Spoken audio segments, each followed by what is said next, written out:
Bonjour tout le monde, bienvenue à ce webinaire Qu'est-ce que AWS?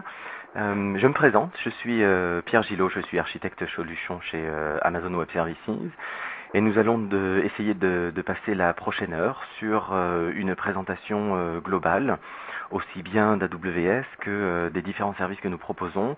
Et en particulier, nous allons essayer de passer un petit moment sur les raisons pour lesquelles les clients aujourd'hui nous ont choisis et qui font que Amazon Web Services est une solution de choix pour la plupart de nos clients.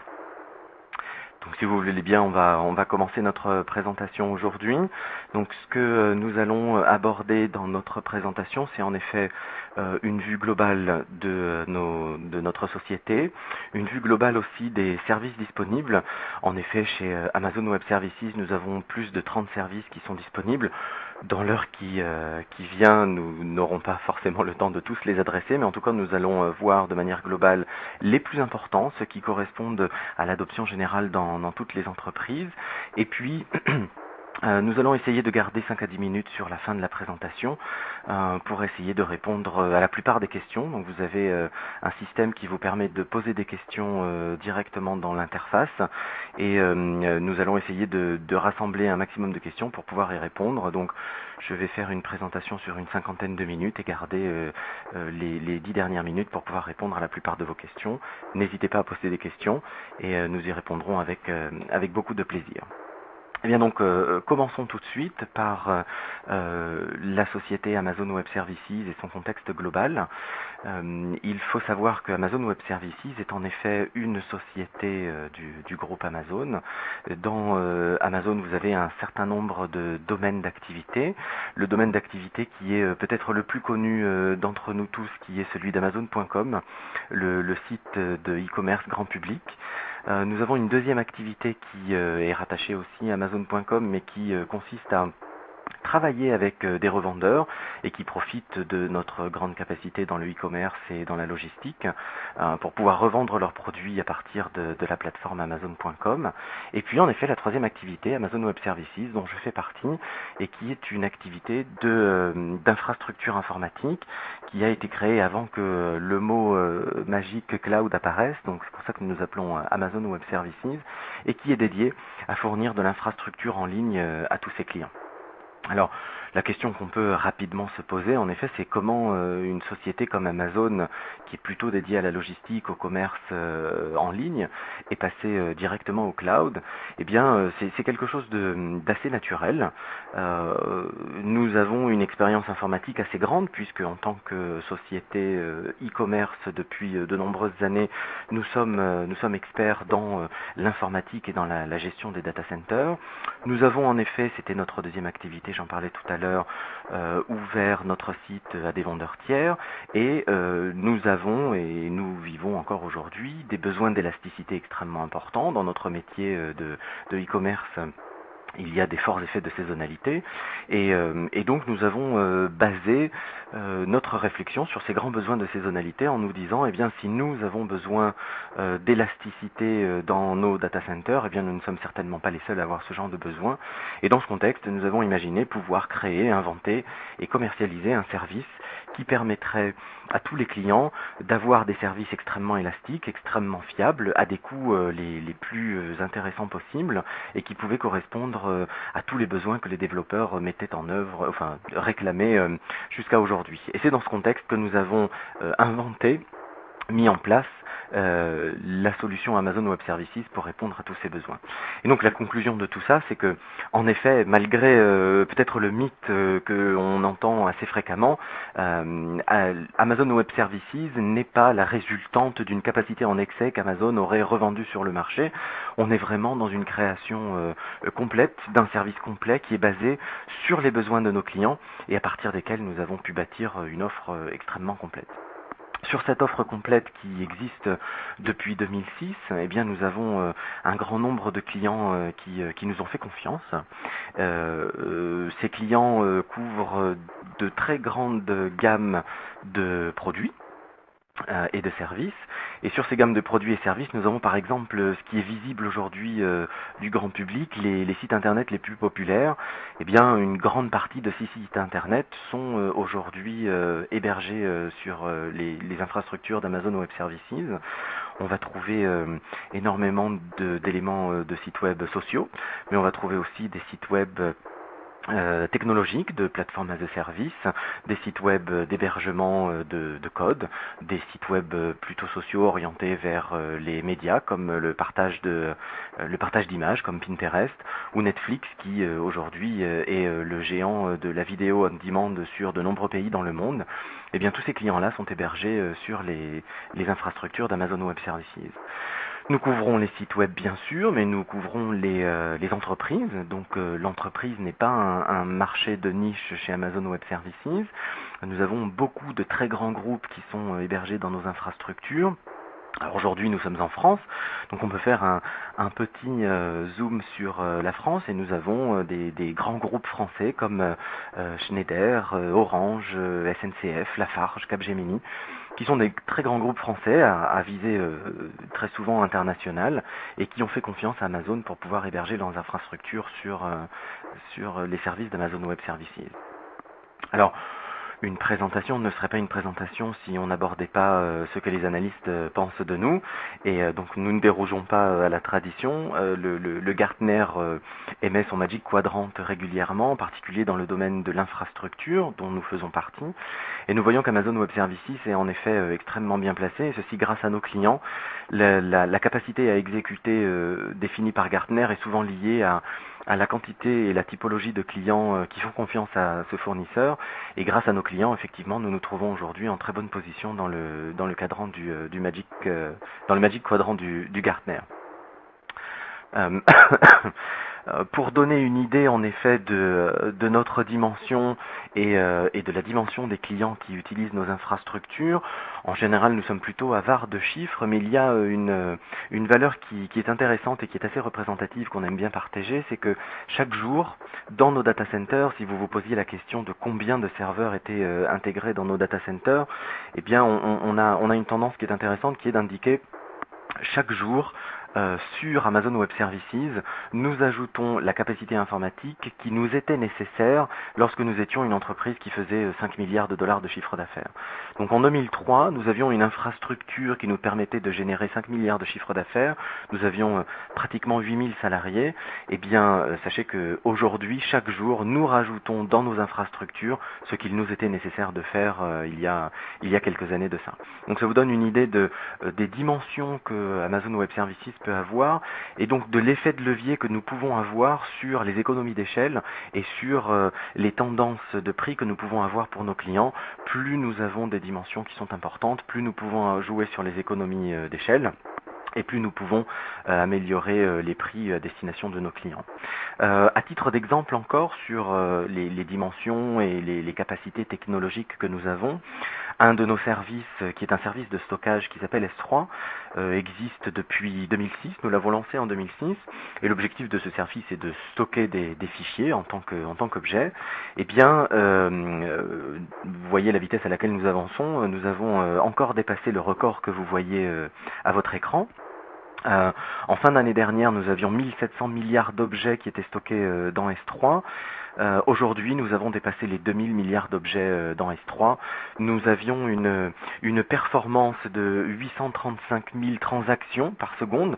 Autrement dit, il y avait 835 000 d'échanges de fichiers dans ce système. Eh bien, c'est pareil, nous avons dépassé il y a quelques jours de ça le milliard de transactions par seconde sur notre service S3. Donc encore une fois, juste ceci pour montrer notre capacité à pouvoir absorber des architectures les plus exigeantes possibles et des dimensions aussi impressionnantes vont toujours à destination de nos clients pour pouvoir jouer sur les effets d'échelle et sur les prix à destination de nos clients. Encore un effet d'échelle, vous avez certainement beaucoup entendu parler de Big Data. Big Data est un sujet assez important en ce moment. Nous avons un service managé qui va couvrir Big Data, qui s'appelle EMR, qui est Elastic MapReduce, et qui consiste à mettre en place des clusters de calcul parallèles pour les clients qui veulent faire de l'analyse de données parallèles sur des volumes de données très importants. Eh bien, sachez que depuis que nous avons lancé les services et depuis que nous prenons ces mesures, depuis mai 2010, nous avons lancé plus de 3 millions de clusters Big Data Hadoop, ce qui donne une dimension sur notre capacité à comprendre nos clients dans le domaine du Big Data et notre expérience à savoir déclencher, mettre en œuvre et exécuter ces clusters qui parfois peuvent être complexes. Eh bien, quand on en a lancé plus de 3 millions, on a la possibilité d'adresser les problématiques de nos clients avec un peu plus de sérénité. Toujours dans l'optique de répondre positivement à nos clients, nous avons un cycle d'innovation qui est très important, qui est très fréquent. Nous avons voulu représenter ce cycle d'innovation sur les derniers mois de l'année 2012. Et si vous mettez un point à chaque fois que nous avons fait une annonce pour nos clients, eh bien vous voyez que sur les mois de 2012, nous avons communiqué sur 158 nouveautés, et vous voyez le rythme effréné avec lequel nous communiquons sur ces nouveautés. Ce rythme effréné correspond vraiment à l'innovation que nous voulons vraiment mettre en avant pour nos clients, et toujours proposer des nouveaux services, des nouvelles offres, pour que ceci soit toujours à la pointe du progrès et que nos clients puissent en profiter toujours en temps et en heure. Alors nous allons avancer maintenant un petit peu plus sur eh bien la notion de cloud computing, la notion d'utility computing, qui sont des terminologies qu'on entend de plus en plus aujourd'hui. On va avancer sur ce sujet rapidement et comment Amazon rentre dans ce concept de utility computing. Concernant l'utility computing, c'est une analogie qu'on fait très souvent avec l'électricité que nous avons chacun chez nous. Eh bien, c'est un service dont on ne se pose plus la question s'il va être disponible ou pas. C'est quelque chose qui arrive directement dans nos prises électriques à la maison. Nous branchons tous nos matériels électriques directement sur nos prises. Nous payons à l'usage, autrement dit, plus nous consommons notre électricité, eh bien plus la facture peut être élevée. Et ce service est rendu de manière totalement uniforme. Je branche tous mes appareils électriques, eh bien je vais avoir assez d'électricité pour pouvoir faire tourner tous mes appareils électriques. Et en effet, on ne se pose plus la question aujourd'hui de la disponibilité de cette électricité chez nous. Nous avons l'électricité 24 heures sur 24 et c'est effectivement extrêmement rare que des coupures électriques surviennent dans nos pays. Eh bien, si on pouvait faire une analogie avec l'infrastructure, eh bien on pourrait imaginer exactement la même situation, remplacer la centrale électrique par un opérateur de cloud. Eh bien vous aurez exactement la même philosophie. L'infrastructure sera disponible au travers de la prise réseau, plus de la prise électrique mais de la prise réseau. Vous pourrez l'utiliser quand bon vous semble, de manière totalement constante, avec une disponibilité extrêmement élevée. Et puis, à la différence de tout ce que l'on a vu dans l'infrastructure jusqu'à aujourd'hui, le paiement se fait totalement à l'usage. Autrement dit, il n'y a pas de coût d'initialisation. Et il n'y a pas non plus de coût de maintien en condition opérationnelle. Vous payez uniquement ce que vous consommez. Et c'est ce qui est le plus important et le plus intéressant dans ce qu'on appelle le utility computing.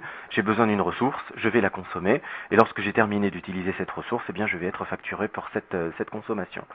La petite différence avec l'électricité, c'est que on ne branche pas directement les appareils, on doit accéder à ces ressources. Et bien pour ça, pour accéder aux ressources dans le cadre de l'utility computing, on accède aux ressources au travers de connecteurs logiciels qu'on appelle des API et qui permettent d'accéder aux infrastructures, de pouvoir les provisionner, autrement dit pouvoir commander ces types de ressources, de les obtenir dans l'instant, les consommer, les mesurer et puis ensuite les remettre dans le pool général pour que les autres utilisateurs puissent en avoir besoin. À la conclusion de tout ça, eh bien, nous pouvons mettre à disposition des utilisateurs, certes des services d'infrastructure, c'est la partie visible de l'iceberg, hein, si je voulais m'exprimer de cette manière. Donc vous pouvez avoir accès à des serveurs en ligne, mais vous allez pouvoir avoir accès bien sûr à du stockage, à des services un petit peu plus évolués, de réseau, d'équilibrage de charges, de gestion de sécurité pour les utilisateurs, des sauvegardes, de la montée en charge, de la surveillance montée en charge, et ainsi de suite. donc l'intégralité des services qui peuvent être mis en ligne et la plupart des services qui sont mis en ligne par Amazon. Alors pour ça, bien sûr, ça ne s'invente pas, ça ne se met pas en œuvre du jour au lendemain. Pour ça, il faut avoir une infrastructure qui permet de le faire et qui permet, je le répète encore, qui permet de jouer sur les économies d'échelle. Il faut vraiment avoir une dimension importante pour pouvoir faire profiter nos clients de cette économie d'échelle. Et à ce titre, en effet, nous avons une empreinte qui est assez importante. L'activité d'Amazon Web Services est divisée en régions. Nous en avons 9 aujourd'hui autour du monde. Alors très exactement, nous en avons 8, plus une qui est dédiée au gouvernement américain, donc qui n'est pas ouverte à tout le monde, mais qui montre bien notre implication dans les notions de sécurité pour des clients particuliers. Ces différentes régions sont localisées au mieux, au plus près de nos clients, et permettent à chacun de nos clients d'avoir accès à des ressources au plus près de leurs besoins ou au plus près de leurs propres clients. Dans ces régions, nous avons une notion de ce que nous appelons des zones de disponibilité. Si on voulait faire une analogie avec les centres de données, avec l'infrastructure actuelle, nous pourrions dire qu'une zone de disponibilité correspond à minima à un data center. Donc ce que nous connaissons d'un data center, le bâtiment, avec toutes les règles de sécurité qui correspondent à ce bâtiment, et puis toutes les infrastructures qui se trouvent à l'intérieur. Chacune des régions que vous trouverez dans le monde contient au moins 2 zones de disponibilité, et c'est ce qui vous laisse la possibilité de déployer vos infrastructures avec un niveau de sécurité maximal, à savoir répartir vos infrastructures sur les différentes zones de disponibilité, donc sur les différents data centers qui composent la région et qui permettent donc de pouvoir pallier à toute éventualité, à tout événement majeur qui pourrait survenir et ainsi donner à vos applications la capacité d'être hautement disponibles même en cas d'événement majeur. En plus de ces zones de disponibilité à l'intérieur de régions, puisqu'il est question d'empreintes, nous avons aussi ce que nous appelons des emplacements périphériques. Et là, c'est plutôt lié à ce que nous appelons les CDN, donc la possibilité d'être encore plus proche des utilisateurs. Donc nous avons des emplacements périphériques, ce qu'on appelle des points de présence, qui sont répartis là aussi autour du monde. Ils augmentent quasi quotidiennement. Nous avons aujourd'hui plus de 30 points de présence dans le monde et qui permettent de rapprocher d'un point de vue réseau les utilisateurs de nos clients de l'infrastructure et donc d'avoir une expérience utilisateur toujours optimale grâce à ce service de Content Delivery Network. Alors, comment dans ces différentes régions nous pouvons avoir accès aux ressources qui sont mises à la disposition de nos clients? Eh bien de manière relativement simple, vous avez 3 méthodes d'accès principales aux ressources, une console d'administration qui est en mode web, une API qui elle est en mode API RESTful, donc une API HTTP, et puis troisième point, celui qu'on voit à l'écran, des lignes de commande, donc des utilitaires lignes de commande qui vous permettent de provisionner à la volée des ressources sur les régions de votre choix. Donc ce que l'on voit à l'écran pour le moment, eh bien ce sont des lignes de commande, mais qui permettent, si on voulait regarder le détail, qui permettent de spécifier un grand nombre de choses. La typologie de la ressource, bien sûr, la région dans laquelle on veut déployer la ressource, et ça me permet de rajouter encore une fois sur la sécurité et la garantie des données que lorsque vous déployez une ressource ou que vous stockez une donnée sur une région, vous avez la garantie que cette ressource ou cette donnée se trouve bien dans cette région et qu'elle ne migrera pas dans d'autres régions. C'est vraiment quelque chose qui est garanti par Amazon et qui vous permet d'être certain que votre information ou que vos infrastructures ne seront pas perdues autour du monde. Donc on revient à ces lignes de commande. Vous allez pouvoir spécifier la région, la zone de disponibilité comme je l'ai dit tout à l'heure, et puis un certain nombre d'informations comme la taille de la machine que vous déployez ou la taille du disque que vous déployez, etc., etc. Vous pouvez le faire sur une région, vous pouvez le faire sur plusieurs régions et donc répartir vos infrastructures sur différentes régions du monde et ainsi adresser éventuellement des problématiques de beaucoup d'entreprises qui ont maintenant des activités internationales et qui ont besoin d'être présents dans différents points du monde. Toujours au plus près de leurs utilisateurs. Nous avons vu cette partie ligne de commande. Je rassure la plupart des utilisateurs, nous avons en effet ce que vous voyez à l'écran, une interface visuelle, donc ce que l'on appelle la console, et qui vous permet de réaliser toutes ces opérations en mode clic. et donc d'accéder à toutes ces capacités directement depuis une interface web. La seule chose dont vous avez besoin, c'est un navigateur.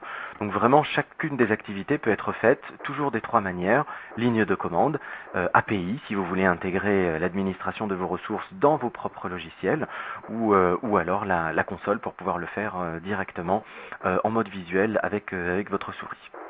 Donc ça, c'est, on dirait, le mode d'accès à Amazon. Je pense que beaucoup d'entre vous se posent la question sur qu'est-ce qui me ferait aller chez Amazon, pourquoi irais-je dans une technologie de type cloud. Eh bien, il y a plusieurs approches et plusieurs réponses à cette question. Une visible immédiatement, c'est celle qui concerne les coûts. Je l'ai abordé tout à l'heure dans le cadre de l'utility computing. Lorsqu'on va comparer une infrastructure traditionnelle que l'on va mettre sur site ou dans des data centers à une infrastructure orientée cloud chez Amazon Web Services, le premier point que l'on voit, c'est celui de l'investissement. En effet, sur site, eh bien, on va bien être obligé d'investir dans des infrastructures, certes informatiques, mais toutes les infrastructures qui vont autour des infrastructures informatiques, et ceci peut représenter des investissements extrêmement lourds, et donc donner une visualisation de retour sur investissement qui peut parfois être extrêmement longue, voire des fois non atteignable. Et si on compare ça à une infrastructure de type élastique comme celle d'Amazon Web Services, eh bien pour démarrer, vous avez besoin de $0. Voilà. Vous ouvrez un compte chez Amazon directement, et une fois que votre compte est ouvert, vous allez pouvoir provisionner toutes les ressources dont vous avez besoin, ne serait-ce que pour un essai, un POC, un test. Eh bien, l'initialisation est absolument gratuite, bien sûr, et la seule chose qui vous sera facturée, eh bien, ce sera l'utilisation pour votre POC, votre test ou votre premier essai. Ça me permet d'ailleurs de faire un petit peu de publicité en disant que, en effet, si vous ouvrez vos comptes, à l'ouverture d'un compte, Amazon offre ce que l'on appelle un free tier. La plupart des ressources disponibles chez Amazon Web Services pendant 12 mois ont une partie qui est gratuite. Par exemple, si on considère les ressources processeurs, les ressources machines, serveurs virtuels, eh bien vous bénéficiez de 750 heures gratuites de machines virtuelles par mois pendant les 12 premiers mois. Donc vraiment, la partie investissement est quelque chose qui est criant de différence entre une infrastructure traditionnelle et une infrastructure en mode cloud comme on peut la trouver chez Amazon Web Services. Alors bien sûr, les analystes le disent, mais je pense qu'il n'y a rien de mieux que l'expérience personnelle. Je vous invite tous à consulter les prix sur Amazon Web Services qui sont disponibles librement et de vérifier qu'en effet, il n'y a absolument aucun investissement initial lorsque vous voulez vous lancer dans des opérations cloud. Un autre point intéressant dans le cloud versus les infrastructures traditionnelles, c'est celui de l'élasticité, c'est celui de la variabilité, et de pouvoir se dire, eh bien, lorsque je vais mettre en place mon infrastructure, si je la mets en place dans une infrastructure traditionnelle sur site, dans un data center, il va falloir que j'adresse très rapidement ce que l'on appelle le capacity planning, être capable de planifier à l'avance la consommation de mes ressources de manière à être toujours au plus près de la consommation qui sera faite par mes utilisateurs. Ce capacity planning est un exercice extrêmement difficile et qui s'avère très souvent faux, malheureusement, pas par la mauvaise volonté des gens qui font le capacity planning, mais juste par l'imprédictibilité de l'utilisation des applications. Et donc l'intérêt du cloud, c'est de pouvoir régler la taille de l'infrastructure à la minute près en fonction de la consommation des utilisateurs. Et nous avons beaucoup de clients qui aujourd'hui s'expliquent, témoignent sur le fait que l'utilisation d'Amazon Web Services a pu leur faire réaliser des économies substantielles. Il y a des clients comme Samsung, je m'arrête juste un instant sur Samsung parce que beaucoup d'entre nous ont des télévisions Samsung à la maison. Eh bien, l'application qui gère l'intégralité des télévisions connectées qui s'appelle Smart Hub, eh bien, est une application qui est hébergée sur le cloud d'Amazon et qui justement est tout à fait liée à l'élasticité. On ne sait jamais combien de télévisions seront connectées à un moment ou à un autre sur le cloud, et l'élasticité d'Amazon permet justement d'être toujours efficace vis-à-vis des utilisateurs tout en ne consommant jamais plus que nécessaire, et donc en alignant la facture dans ce domaine-là. Forcément, puisqu'on peut avoir un investissement nul et des coûts toujours au plus près de l'utilisation, forcément on a des impacts sur le TCO qui sont extrêmement positifs. Et donc là aussi, les analystes en général se prononcent très positivement sur la réduction de TCO. N'attachez pas toujours énormément d'importance aux chiffres extrêmement importants de réduction de TCO. Chaque TCO est spécifique à chaque client. Pour autant, c'est vrai que la suppression d'investissement est quelque chose qui va améliorer les TCO de manière mécanique, et ça, on peut le voir rapidement. Alors, pourquoi on se targue d'avoir des prix qui sont toujours les plus faibles, et pourquoi nous essayons toujours de réduire nos prix? Eh bien, c'est toujours à destination de nos clients. Nous avons l'habitude d'utiliser un cercle vertueux qui nous permet de dire que plus nous avons une surface importante de clients, plus nous allons pouvoir augmenter notre capacité à produire pour nos clients, plus nous allons pouvoir industrialiser notre capacité à produire pour nos clients, et donc plus nous industrialisons, plus nous réalisons des économies d'échelle, plus nous réduisons nos propres coûts de production. Et en réduisant nos coûts de production, nous répercutons toujours nos baisses de coûts de production sur les coûts de nos clients. Et c'est ce qui nous permet de dire aujourd'hui et d'être assez fiers que depuis notre lancement en 2006, nous avons réalisé 31 réductions de prix. Il y en a une assez visible en fin d'année dernière où nous avons réduit de 20% en moyenne les prix de consommation sur notre service de stockage S3. Pour l'intégralité de nos clients. Donc dès que nous avons la possibilité de réduire nos coûts de production, eh bien nous répercutons immédiatement ces coûts sur nos clients, et c'est ce qui nous permet, et voilà le cercle vertueux, plus nous baissons nos prix, plus nous avons la possibilité de séduire un grand nombre de clients, et auquel cas on retombe dans le cercle vertueux, plus nous aurons de clients, plus nous améliorerons notre outil de production, et plus nous pourrons réduire nos coûts. Donc c'est vraiment le moteur qui nous pousse, qui nous guide, pour pouvoir améliorer la qualité auprès de nos clients.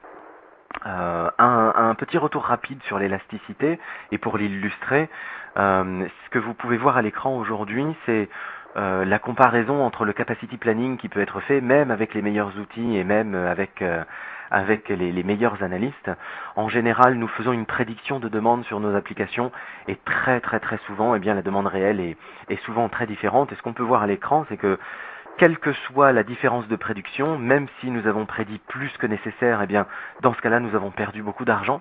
Et si nous prédisons moins que nécessaire, bien là, nous avons un impact assez négatif sur l'expérience utilisateur, qui peut être parfois catastrophique chez beaucoup de clients. C'est ce qu'on appelle le succès catastrophique, lorsque, en effet, l'application a un succès phénoménal, mais que l'infrastructure ne peut pas suivre.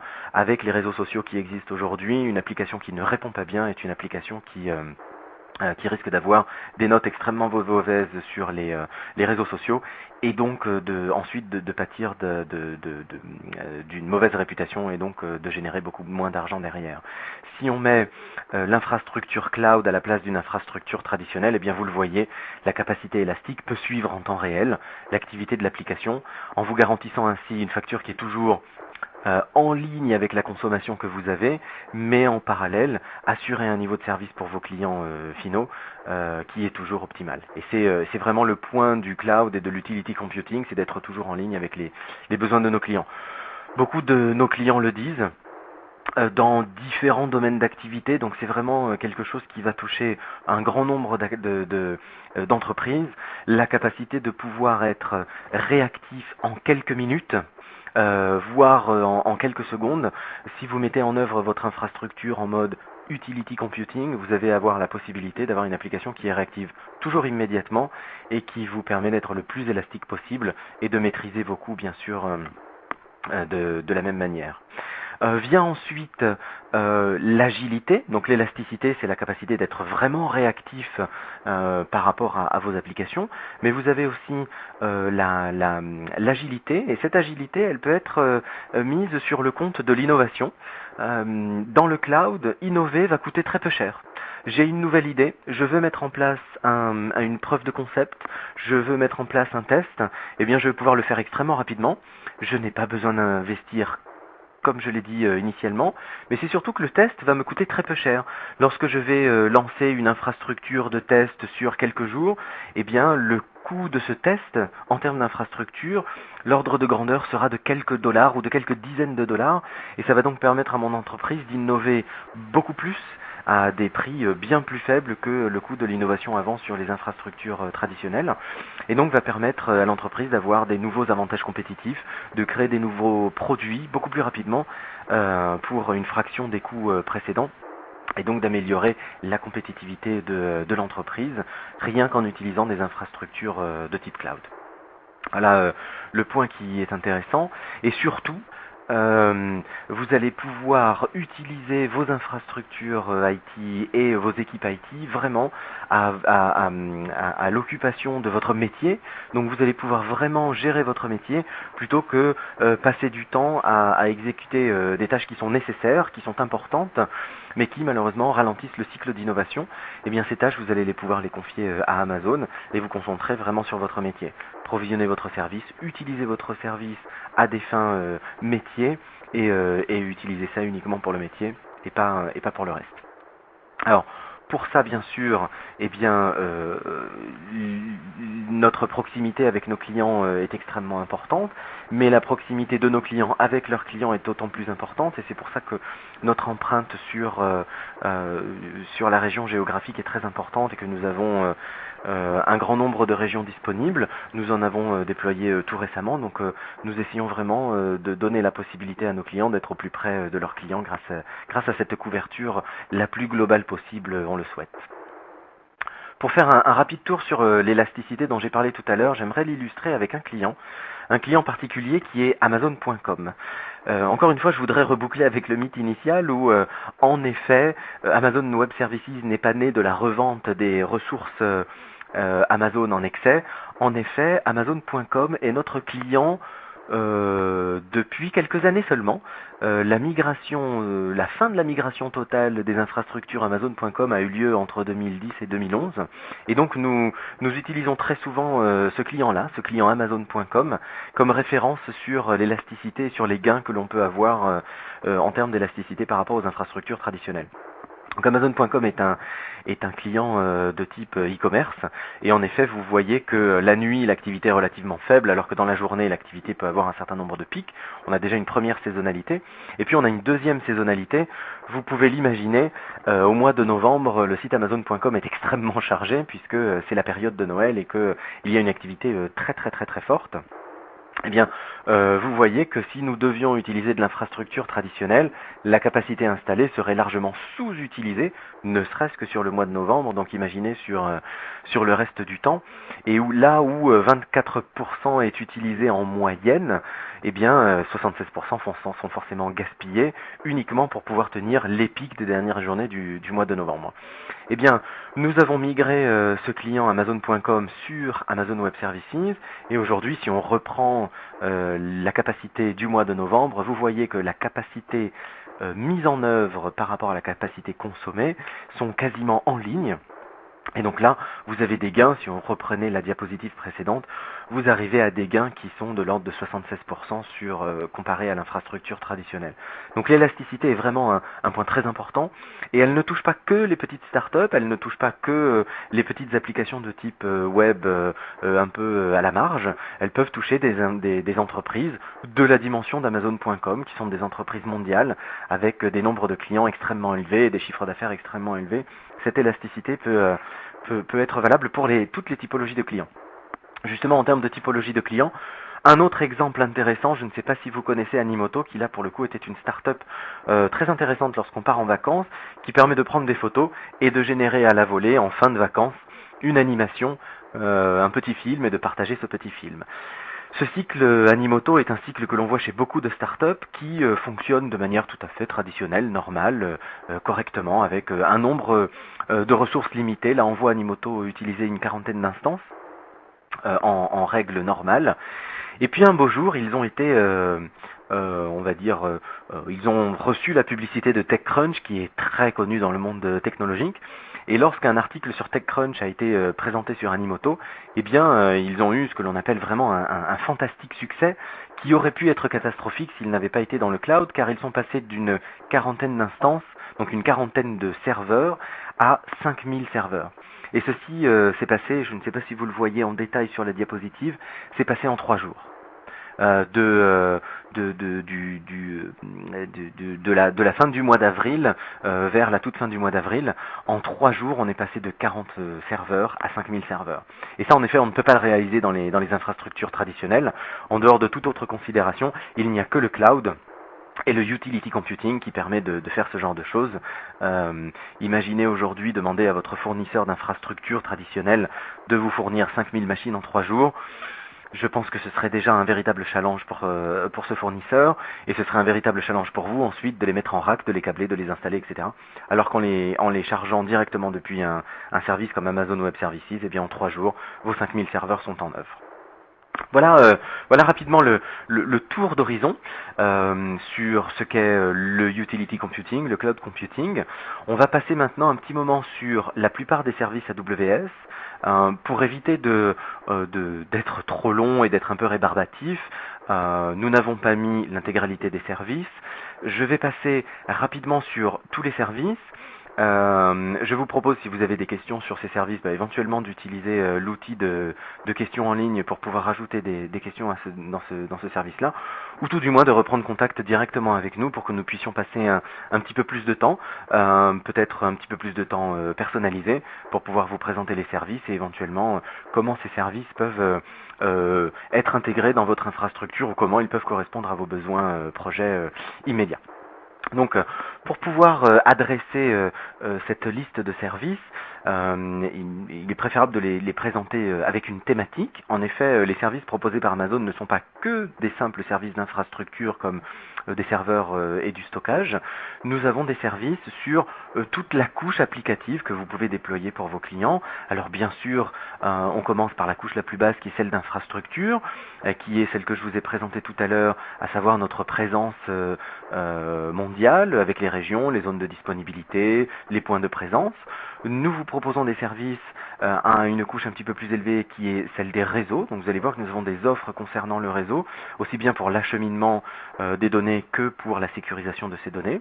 Ensuite, à un niveau plus élevé, on va en effet trouver les offres liées aux serveurs, les offres liées à du stockage. Nous avons des offres totalement managées, packagées autour des bases de données.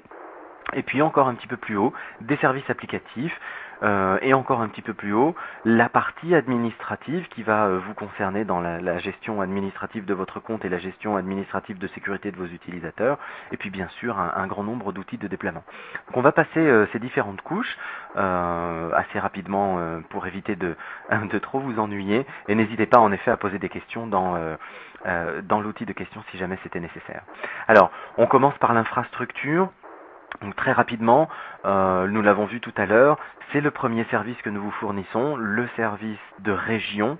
Dans ces régions, les zones de disponibilité, donc on va dire pour faire une analogie des data centers, grâce à ce système de régions et de zones de disponibilité, vous allez pouvoir mettre en œuvre des architectures absolument sécurisées, hautement redondantes et qui permettent justement de déployer votre application soit de manière internationale, soit locale, mais toujours avec un niveau de disponibilité extrêmement élevé et être capable de parer à des événements extrêmement forts. On entend souvent parler de tempêtes, etc.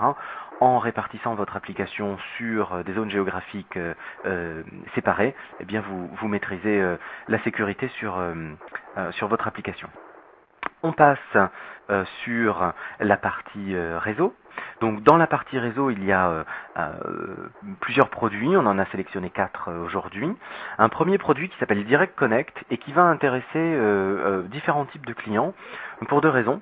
La première raison peut être entre mon site et Amazon Web Services, je ne souhaite pas passer par l'internet parce que mes données doivent être sécurisées, parce que je souhaite avoir une ligne spécialisée dédiée. Eh bien Direct Connect est une offre qui vous permet de connecter votre data center avec les data centers d'Amazon en connexion directe. Cette connexion directe est la vôtre et donc elle vous permet aussi une bande passante que vous choisissez puisque Direct Connect existe en plusieurs bandes passantes. Et donc si vous souhaitez vraiment avoir une connexion directe, personnalisée, dédiée entre votre site et celui d'Amazon, vous pouvez utiliser l'offre Direct Connect. Autre service réseau non négligeable non plus, si vous souhaitez passer par l'Internet traditionnel pour la relation entre votre site et votre infrastructure dans le cloud, mais que vous souhaitez sécuriser cette connexion, eh bien vous allez pouvoir utiliser une offre de VPN que nous mettons à disposition pour vous et qui vous permet d'établir un tunnel sécurisé entre votre centre de données, votre site personnel et le site d'Amazon, et auquel cas ce tunnel est totalement sécurisé et vous permet de chiffrer les données entre votre site et les sites d'Amazon. Un troisième service, lui aussi dans la sécurisation des données. On a beaucoup entendu parler de cloud privé, cloud hybride, cloud public, etc. Nous mettons à disposition de nos clients une option qui s'appelle le Virtual Private Cloud et qui vous permet d'avoir un environnement totalement privé, sécurisé, électroniquement isolé pour pouvoir déployer vos propres infrastructures. Donc, dans le cloud d'Amazon, vous pourrez bénéficier, si vous le souhaitez, c'est une option qui est gratuite, donc c'est important à souligner, c'est une option qui est gratuite et qui vous permet de créer un cloud privé à l'intérieur du cloud d'Amazon et avec lequel vous pouvez communiquer via une VPN, donc la VPN que nous avons vue tout à l'heure, et donc pouvoir mettre en œuvre ce que l'on peut appeler souvent des extensions de votre data center directement dans le cloud d'Amazon, mais dans un contexte absolument privé. Dernier service d'aujourd'hui dans le cadre du réseau, Route 53. Route 53 est un système de DNS qui a une disponibilité extrêmement élevée bien sûr et qui va vous donner des services avancés de DNS, donc les services de DNS que l'on attend bien sûr, mais nous avons aussi des services de DNS qui vont vous permettre de faire de la répartition géographique. Je reviens encore avec notre structure régionalisée dans le monde. Vous allez pouvoir avoir des redondances de votre application dans différentes régions et Route 53 pourra s'occuper de faire de l'équilibrage de charges entre ces différentes régions, premièrement. Et deuxièmement, en cas d'événement majeur sur votre application, si votre application dans une région devait avoir un problème particulier, Route 53 serait capable de le détecter et donc de rediriger les utilisateurs de cette région vers une région qui serait la plus proche pour eux. Donc Route 53 est un service de DNS avec des fonctionnalités additionnelles. Nous passons ensuite au service de couche supérieure. J'ai un petit souci de délai. Oui, ça y est, ça arrive. Donc les services de niveau supérieur. Donc serveur, stockage et base de données. Dans les serveurs, c'est peut-être le produit dont vous avez entendu le plus parler qui s'appelle EC2 et qui est donc la gamme de serveurs virtuels que nous mettons à votre disposition, que nous appelons des instances. Ces serveurs sont des serveurs qui sont facturés à l'heure. Donc dès que vous provisionnez un serveur en ligne, eh bien vous allez être facturé en fonction de sa taille, puisque les serveurs que vous pouvez provisionner dans les data centers d'Amazon peuvent être choisis selon leur taille en termes de processeur, mémoire, surface de disque et connectivité. Et nous avons plus d'une vingtaine de typologies de serveurs, depuis l'extrêmement petite machine que l'on appelle micro, qui est vraiment une toute petite machine dédiée au développement et qui coûte 2 centimes de l'heure, jusqu'à des machines extrêmement sophistiquées avec beaucoup de mémoire, au-delà de 100 gigas de mémoire, avec beaucoup de disques locaux, avec des technologies SSD lorsque vous le souhaitez, avec beaucoup de processeurs, avec des cartes graphiques, des GPU si vous avez besoin de faire des calculs parallélisés. Toutes ces typologies de machines existent, il vous suffit d'aller dans la console et de provisionner une machine pour vos essais ou pour vos applications. Donc il vous suffit de vous connecter, vous choisissez le modèle qui vous convient et vous pouvez l'utiliser tout de suite. Bien sûr, la plupart des systèmes d'exploitation sont supportés, depuis les Windows jusqu'aux différentes moutures et distributions de Linux. Et chose intéressante, nous avons une fonctionnalité qui s'appelle VM Import-Export et qui vous permet de faire des opérations d'import-export de vos machines virtuelles existantes dans vos data centers aujourd'hui au travers des différentes technologies de virtualisation qui existent sur le marché. Pardon. La plupart de nos clients s'expriment sur le sujet en justement expliquant le fait que la mise en œuvre d'un serveur Windows peut prendre quelques minutes par rapport au déploiement d'une machine traditionnelle dans un environnement traditionnel où le provisioning peut durer quelques semaines entre le moment où on fait la demande d'un serveur et le moment où le serveur est effectivement disponible en réalité. Dans ces serveurs, nous avons donc des services additionnels. Les serveurs ne sont pas la seule chose que nous proposons. Un des services additionnels qui est extrêmement intéressant dans le cadre de l'élasticité est le service d'autoscaling. C'est un service d'automatisation qui permet d'accroître ou de diminuer la taille d'une ferme de serveurs en fonction de paramètres que vous définissez. Par exemple, l'utilisation processeur, par exemple, le nombre d'utilisateurs connectés en simultané. Tout ce genre d'informations peut servir à créer des déclencheurs et augmenter la ferme de vos serveurs pour pouvoir absorber la charge des utilisateurs de nos clients. Un autre outil dans la gamme des serveurs, les load balancers, donc qui permettent de répartir la charge entre les différents serveurs. Donc vous n'avez pas à vous préoccuper des adresses IP, de tous ces détails d'implémentation. Un équilibreur de charge peut justement masquer la complexité auprès des utilisateurs et équilibrer la charge dans les différentes fermes de serveurs que vous utiliserez aujourd'hui.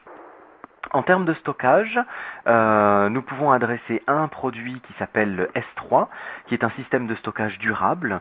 Tel que vous pouvez le voir à l'écran, en effet, S3 a été bâti pour pouvoir avoir une durabilité de 11,9, ce qui donne une durabilité extrêmement élevée.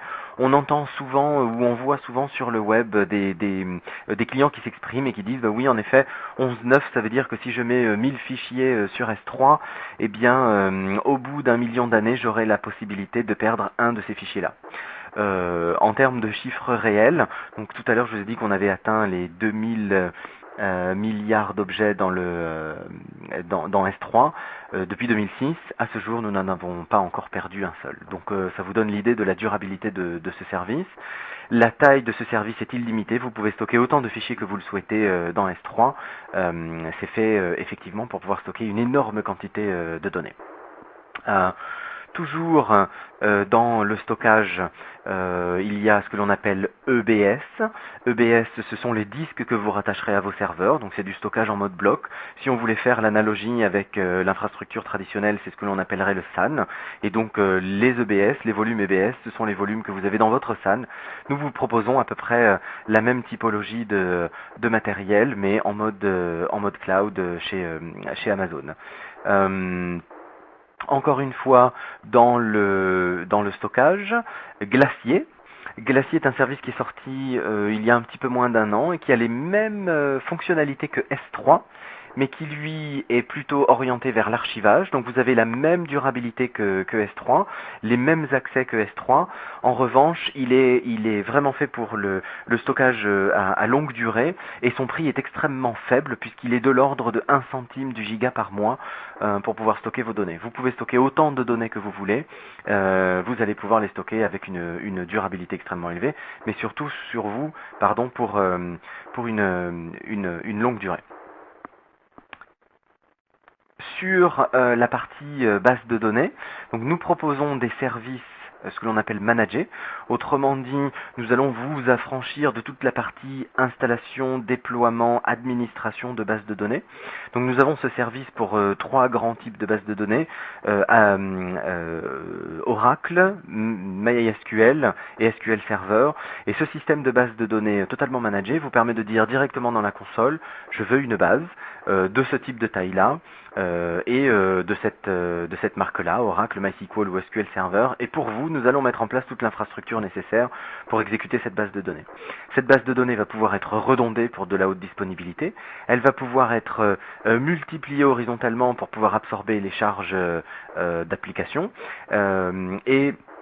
Vous allez pouvoir aussi demander à ce que nous fassions des sauvegardes automatiques et nous allons aussi faire la rotation et la conservation de ces sauvegardes. C'est donc un service complet de base de données que nous faisons pour vous en mode totalement managé. Toujours dans les bases de données, une base de données NoSQL. Vous avez peut-être déjà entendu parler du NoSQL qui est un phénomène aujourd'hui qui commence à avancer beaucoup dans le monde de l'informatique, puisque nous arrivons très souvent à des limites sur le modèle SQL traditionnel. Et bien pour la partie NoSQL, nous proposons aussi un service totalement managé de base de données NoSQL, qui se présente comme un service et dans lequel nous allons apporter des garanties de performance en fonction de la quantité de données que vous allez stocker et de la fréquence d'écriture et de lecture que vous déclarerez sur cette base de données. Donc là aussi, un service totalement managé.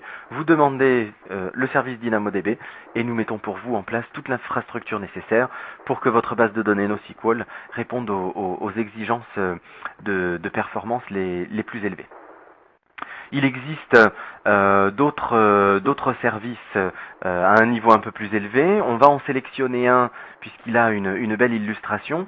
C'est SWF, donc là on est dans les niveaux applicatifs, vous voyez qu'on a quitté un peu la partie technique et infrastructure. Un des services qui existe est le service Simple Workflow, donc c'est un outil qui va vous permettre de rédiger, de créer des workflows dans votre environnement et de pouvoir les faire exécuter dans le cloud d'Amazon. On a un bel exemple d'illustration de ce service, c'est la NASA. Vous avez tous assisté fort probablement il y a quelques mois de ça à l'amarcissage, si j'osais dire, de Curiosity sur Mars. Eh bien, sachez que les informations, les données qui reviennent de Mars et qui sont traitées par la NASA sont traitées grâce à ce système SWF, et ça permet de faire la réconciliation en 3D des images qui sont prises par Curiosity et de pouvoir en fournir des images visibles, on va dire par l'œil humain, et que vous pouvez d'ailleurs consulter sur le site de Curiosity directement. Donc la NASA utilise le service SWF, utilise le service S3 pour faire tout ce traitement d'images et stocker les images, et une partie du site web de la NASA est présent aussi sur AWS. Pour faire rapidement dans les services applicatifs, un service de moteur de recherche que l'on appelle Cloud Search et qui va avoir des primitives assez proches de ce que l'on connaît sur les produits actuels du marché. Donc vous allez pouvoir là aussi en mode manager dire je veux un moteur de recherche et au travers d'une API fournir les documents indexés ou faire des requêtes directement sur ce service. Encore un autre service à un niveau plus élevé, CloudFront, qui est notre service de Content Delivery Network, et qui va vous permettre de rapprocher vos applications de vos utilisateurs en mode extrêmement simple, puisqu'il suffit d'activer la distribution CloudFront et vos utilisateurs seront reroutés directement vers vos applications. Encore un service applicatif, et vous voyez nous en avons vraiment beaucoup, Elastic Beanstalk. Elastic Beanstalk est un service qui vous permet de vous affranchir de l'infrastructure, donc on est dans le niveau du Platform as a Service, vous avez certainement entendu parler du PaaS. Donc le Platform as a Service, la seule chose qui va compter pour vous, ça va être votre code, qu'il soit .NET, PHP, Java, Python, Ruby, Node.js. La seule chose que vous aurez à faire, c'est de dire je veux un environnement pour exécuter mon application et voilà mon application. Donc vous donnerez le code et automatiquement Amazon déploiera pour vous des serveurs EC2, du stockage S3, du load balancing, éventuellement vous pourrez mettre en place du Content Delivery Network. Tout ça est fait automatiquement pour vous, et l'application sera automatiquement mise en mode élastique. Autrement dit, dès que vous aurez les premiers pics d'activité, l'application saura répondre automatiquement à ces pics d'activité. Ceci est fait automatiquement et de manière totalement élastique.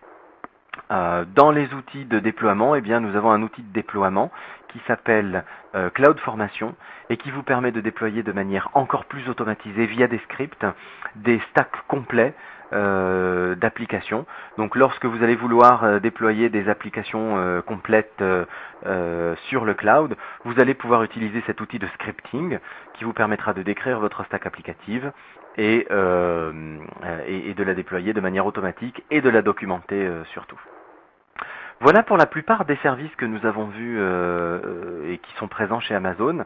Bien sûr, il en existe beaucoup d'autres pour lesquels, en effet, je vous invite à nous contacter pour avoir plus de détails sur ces sujets-là.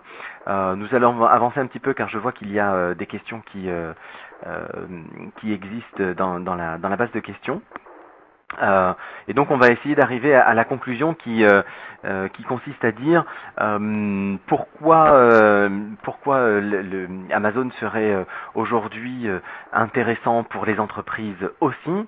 Et bien dans le cadre des entreprises, en effet, il y a beaucoup de questions qui sont posées et la première question qui est posée par les entreprises et par beaucoup de clients, c'est qu'en est-il de la sécurité sur le cloud?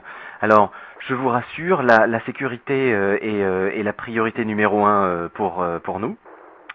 Je vois que vous n'avez pas la diapositive. La sécurité est vraiment la priorité numéro 1 pour nous et beaucoup de clients maintenant le reconnaissent Donc dans la sécurité qui est mise en place par Amazon, eh bien il y a celle de la sécurité physique bien sûr, de la sécurité des réseaux, de la sécurité des procédures.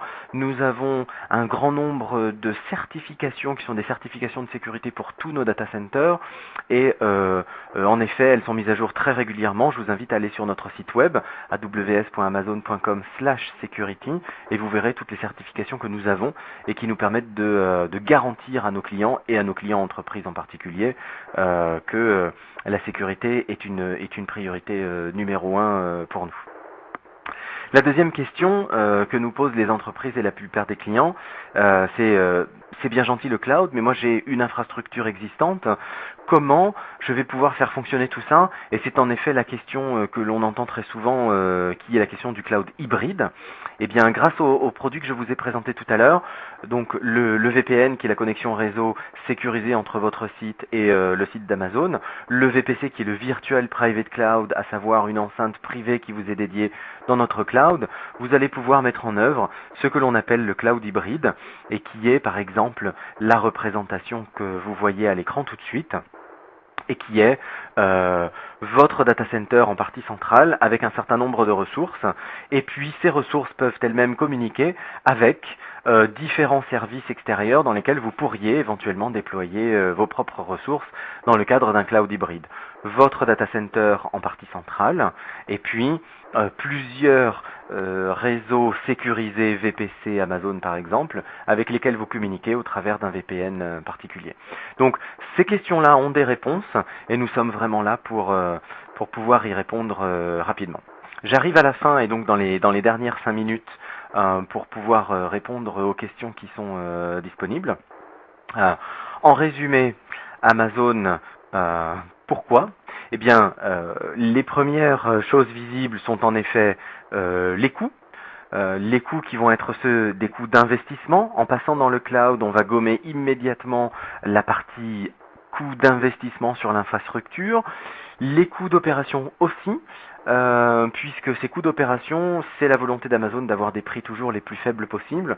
Et donc non seulement vous éliminez une très grosse partie des investissements, mais vous allez réduire vos coûts d'opération régulièrement. Ça, nous l'avons par les économies d'échelle que nous avons en interne, mais dont nous vous faisons profiter. Vous allez avoir aussi l'élasticité qui est un point fort du cloud. Votre infrastructure va pouvoir être élastique, premièrement pour pouvoir toujours répondre aux besoins de vos clients, deuxièmement pour pouvoir maîtriser vos coûts, à savoir ne jamais dépenser plus que nécessaire et toujours dépenser ce qui est nécessaire à un moment donné. En termes d'agilité, je parlais d'innovation tout à l'heure. Vous allez pouvoir changer votre infrastructure, améliorer votre infrastructure à n'importe quel moment, mais pas à n'importe quel coût. Et je reprends l'exemple de l'innovation, vous allez pouvoir innover toujours à un prix très faible, puisque les tests, les POC, les benches, toutes ces choses-là peuvent être faites sur l'instant en un temps très court, avec des budgets dont l'ordre de grandeur est la dizaine de dollars. Et puis justement, vous allez pouvoir vous occuper de votre métier plutôt que de l'infrastructure, et tout ça est soutenu par notre présence globale qui vous permet toujours d'être au plus près de vos clients et leur fournir une expérience utilisateur des meilleures. Voilà, j'en ai fini pour cette présentation.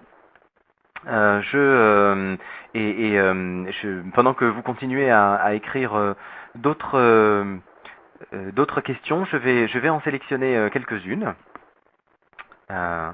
Et donc, donnez-moi juste un petit instant pour voir les dernières qui sont là.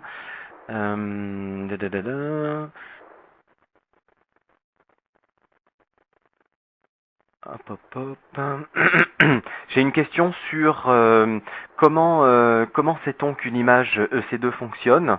Donc comment sait-on que la machine que j'ai déployée sur Amazon est une machine qui tourne correctement? Eh bien vous avez des outils qui vous sont fournis automatiquement. La première c'est via la console visuelle. Donc lorsque vous êtes connecté sur la console, vous avez des indicateurs de santé sur votre instance EC2. Ça c'est un premier point. Mais en effet ce que vous souhaitez c'est savoir être au courant en permanence du fonctionnement de votre instance. Nous avons un autre service dont je n'ai pas parlé aujourd'hui qui s'appelle CloudWatch et qui gratuitement et automatiquement met en place des métriques, donc l'utilisation de votre machine, l'état de santé de votre machine, et qui peut éventuellement, par l'intermédiaire encore d'un autre service qui s'appelle Simple Notification Service, vous notifier en cas de panne, en cas de difficulté ou en cas de difficulté. Donc grâce à CloudWatch et SNS, vous pouvez être notifié automatiquement par mail ou par appel d'API qu'une instance soit ne fonctionne plus du tout, soit ne fonctionne pas correctement, et auquel cas vous pouvez prendre les actions correctrices sur le sujet. J'ai une question sur Amazon ISO 27001. Oui, nous sommes ISO 27001. Là aussi, je vous exhorte à consulter très régulièrement la partie sécurité de notre site web, aws.amazon.com/security, sur laquelle vous allez voir toutes les certifications qui sont disponibles. Et comme le but d'une certification, c'est d'être renouvelé régulièrement, nous mettons à jour toujours les certifications les plus récentes. J'ai une question sur la réplication de bases de données entre plusieurs régions Amazon Web Services. À ce jour, nous ne proposons pas de réplication managée par Amazon entre nos différentes régions. En revanche, là aussi, je vous engage à prendre contact avec l'équipe d'architectes dont je fais partie. Il existe des solutions